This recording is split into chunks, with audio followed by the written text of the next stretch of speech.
Bom dia, boa tarde, boa noite! E aí, meus queridos e minhas queridas?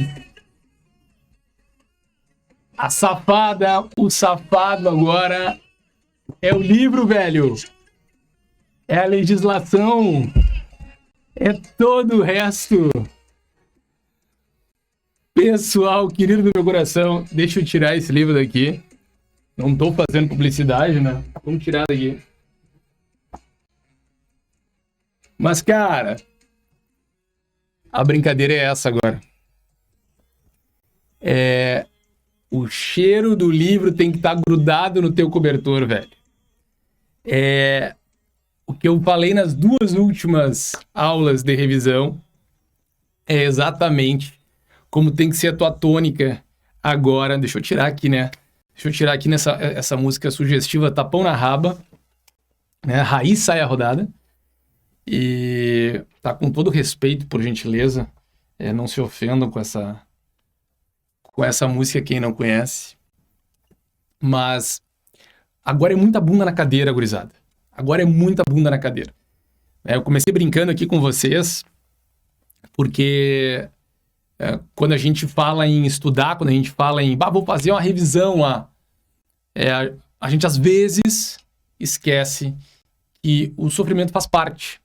E que, portanto, a gente não precisa ficar falando, meu Deus, tá difícil, que coisa. Cara, isso faz parte da nossa escolha. Né? E agora, se vocês puderem trazer todas as brincadeiras para dentro desse ambiente, que é o ambiente do estudo, vai tornar esse ambiente um pouquinho mais lúdico.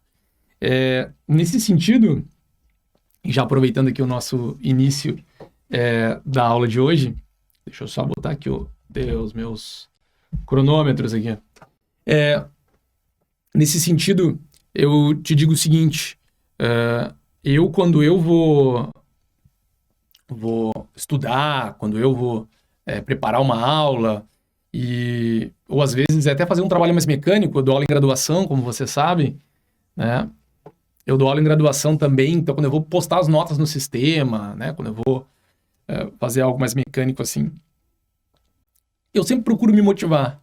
Então eu estudo com músicas, né, instrumentais. Preparo aula, corrijo coisas com música instrumental, né? Tem várias playlists no Spotify, inclusive, com isso. E às vezes, entre uma e outra, eu ponho uma música que me deixa feliz.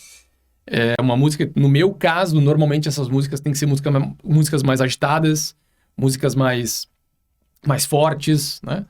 E para eu, acordar, empolgar, às vezes levanto, caminho um pouco na minha sala, certo? Para tentar oxigenar um pouquinho o cérebro. Passo um café, volto. E essa é a meta agora de vocês, gurizada. Essa é a meta agora de vocês. Tá certo? Bom, depois dessa, né? Então eu tô aí passando uma vergonha com vocês. Vamos iniciar hoje as nossas aulas de prisão. Nós vamos falar um pouquinho nas próximas duas aulas, pessoal, sobre prisão, tá? Sobre as suas modalidades e sobre medidas cautelares, né? Que a gente vai falar um pouquinho de modo geral. O certo até, tecnicamente falando, era que eu fizesse assim, vou falar de medidas cautelares, dentro delas vou falar de prisão, vou falar de fiança, vou falar de prisão domiciliar. Mas por que o nome da aula é prisão, né? Porque realmente a prisão é mais importante para vocês. Então, é isso que nós vamos conversar aqui. Conforme a aula vai passando, eu vou tentando situar vocês no macro para vocês entenderem o específico. Tá certo? Brandão na área, chegando. Agora é nóis. Vamos lá então, pessoal. Vamos lá. Buenas. Vamos seguir aqui. Olha aí, Só porque eu gravei o vídeo me irritando aqui com o som, Agora ele resolveu, mas agora eu já sei. Ele resolveu fazer barulho. Quem não teve oportunidade de ver ainda, olhe lá no GG. Deixa eu ver aqui, ó. Tá. Quem não teve oportunidade de ver ainda, olhe lá no Instagram do GG. Estou lá eu num dia de revolta, num dia de fúria, gravando aqui uma aula para vocês. Queridos, prisão então. Vamos lá. Quais são as espécies, da onde vem, do que se alimenta? Tá aí, ó. No Brasil, pessoal, nós temos 3 espécies de prisão. Prisão em flagrante, prisão cautelar e prisão definitiva, a prisão pena. Bom, o que vocês têm que entender, tá? Quando a gente fala em prisão definitiva, começando de baixo para cima, prisão pena, eu tenho aqui uma prisão em que um indivíduo está sendo submetido, depois de transitado em julgado, uma sentença condenatória. Então o cara foi investigado, foi processado, depois foi condenado. Foi condenado, não cabiam mais recursos. Não tinha mais como recorrer. Então agora nós vamos executar essa pena. Essa prisão pena que eu estou falando. Quando eu vou executar uma sentença condenatória que impôs como pena uma pena privativa de liberdade. Certo? Essa prisão pena, repito, ela só pode acontecer, essa prisão definitiva, essa que decorre de sentença definitiva, ela só pode ocorrer realmente quando transitar em julgado a condenação do indivíduo. Nós tivemos uma discussão muito forte aí nos últimos anos sobre isso. Muito forte, né?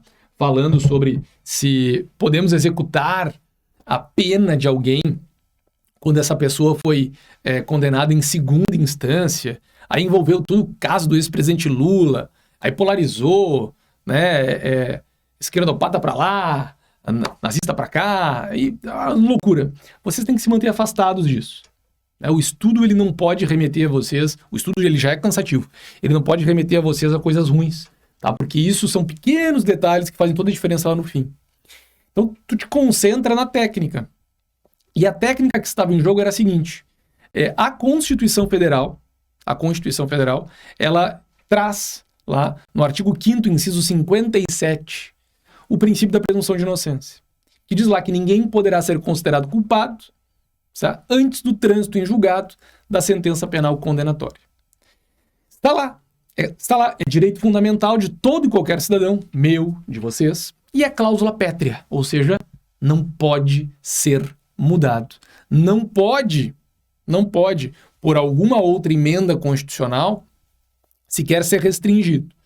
Aqui poderá acontecer num eventual conflito entre direitos fundamentais, poderá acontecer alguma ponderação, mas não pode haver uma restrição absoluta e homogênea em relação a esse direito individual de todo o cidadão, que não é um direito jabuticaba, não é um direito à la brasileira, é um direito que existe, né, mundo afora nos países, nos estados de direito.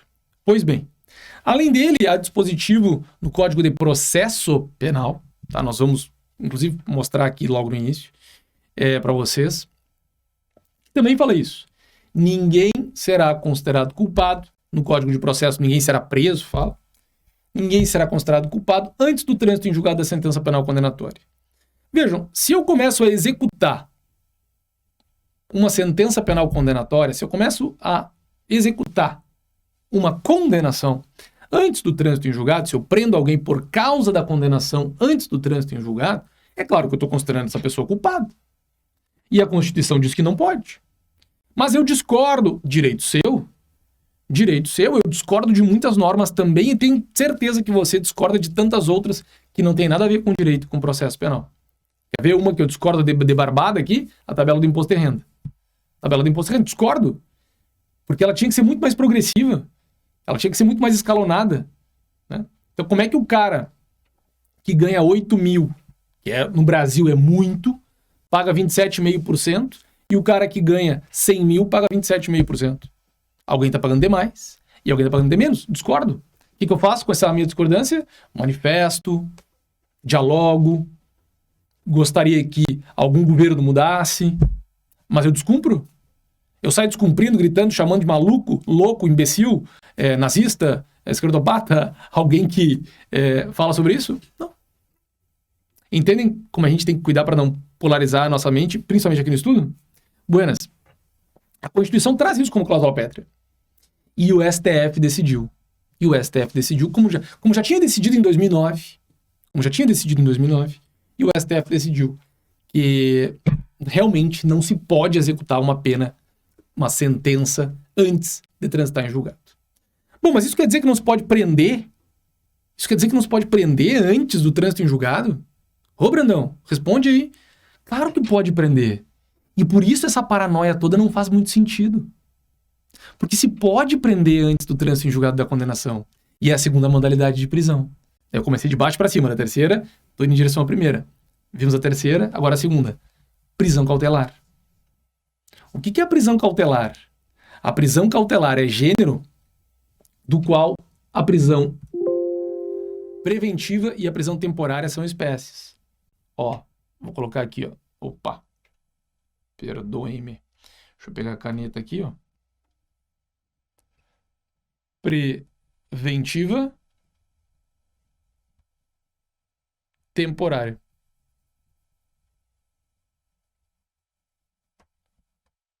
Essas duas modalidades de prisão são espécies da prisão cautelar. Cautelar, aqui, sinônimo de provisória.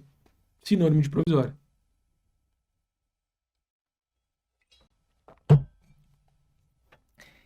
Eu consigo prender alguém durante a investigação ou durante o processo, agora generalizando, depois vou especificar, se esse ser humano, se essa pessoa, se esse indivíduo está colocando em risco a investigação ou o processo, por algum motivo, de alguma forma. Então, a imensa maioria, mas a imensa maioria dos indivíduos que estão respondendo processo criminal e estão condenados em primeiro e segundo grau e são perigosos, estão presos. Estão presos. Vejam, no Rio Grande do Sul, esse percentual está próximo de 40% da população carcerária. Próximo de 40% são presos cautelares. Ou seja, não são poucas pessoas que são presos cautelarmente. Então a gente pode ficar tranquilo, e aqui eu já te informo. Segunda modalidade de prisão. Dependerá, claro, de decisão judicial. Dependerá, claro, de decisão judicial, assim como a da sentença condenatória transitada em julgado. E, por fim, nós temos a prisão em flagrante, que é a única prisão que não depende de decisão judicial, porque ela é uma prisão do fato. Ela vai atender a um fato. Ela é uma prisão precária. Ela é uma prisão absolutamente transitória. Aqui, a prisão em flagrante acontecerá quando, diante de um crime que está queimando, flagrare, está ali queimando, um indivíduo acabará sendo preso. Ou para ele não continuar cometendo crime, ou para não se evadir, e acabará sendo preso. E aquela prisão, rapidamente, deverá se submeter ao crivo do Poder Judiciário.